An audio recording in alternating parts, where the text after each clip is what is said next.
If you need to get your yard in shape so you can focus on the fun things this spring, Phil Steinhauer, our landscaping expert, is here with some quick tips for you. And Phil, doing these preliminaries that you're going to outline for us will really pay off later on in the season. Yeah, these are things just to get your garden in shape and kind of timely that you want to do now. So I thought I'd focus on some things that are important to do. And the first off with your lawn, if you haven't aerated, make sure you get your lawn aerated now.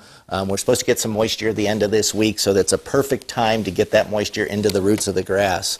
And that's going to break up your thatch layer and allow nutrients and water to get into the soil. Also now is a great time to fertilize your lawn, and by fertilizing your lawn you're going to have a healthier lawn, and that's going to choke out weeds and keep a nicer grass. So you want to look at, there's a lot of different types, so read the labels or talk to your garden center about which type of fertilizer you want to put down. There's granular and liquid as well.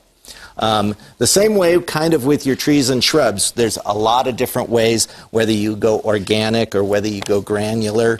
All fertilizers, I wanted to point out, and I don't know if the camera can get this right in the front of this bag, right here, have a number system. This one happens to be a 553. Here, let me lift it up a little bit. Might make it a little easier for the camera.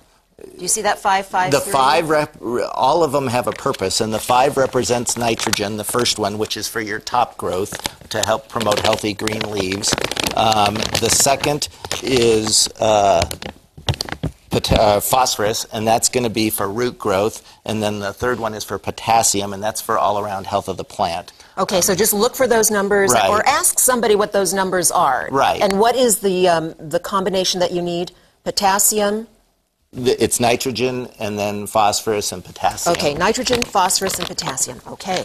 And then if you're feeding your trees, this is a root feeder, and this is a great way to get the fertilizer right down into the tree roots. And it's also great for watering in the summer, deep root watering your trees. So that's a great tool to have in your garden shed. And you want to go all the way down the length that deep into the root system? Actually, you don't need to go down that deep. Okay. You only need to go down to about, maybe 1.5 feet. Okay, good to know. This is also a great time to mulch your beds, and mulching will keep weed growth down as well as promote conserving water and moisture around the plants. So you can buy different kinds, but this is a shredded bark mulch.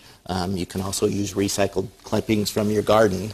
The other thing that's important to do now, and it's getting a little bit late, as you can see this perennial has some new growth, but you want to go in and prune off any of the dead leaves that are from last year's growth, and just prune right around there and clean up around the base of the plant. You might have some leaves from over the winter. Clean that all up because that just harbors insects and diseases, so you want to get that out.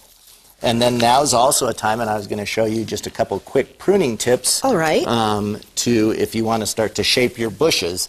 And my general rule of thumb is you don't want to really prune more than about 1/3 of the size of the plant. Okay, so if the camera could widen up just a little bit so you can see as Phil prunes this for us, okay? And then you always want to go down to a leaf node. So you just do a straight cut right across at the leaf node right there. And so, again, if this has some kind of scraggly top and you want to start to shape it a little bit more, just bring that right down to a leaf node and selectively prune it out. Prune off any dead branches that have, happened over the winter, and that's an easy way to kind of clean up your shrubs. Fantastic. So in a couple of easy steps here, we can really lay the foundation for good, vigorous growth through the summer. Yes. Yep. Excellent. Thank you so much, Phil.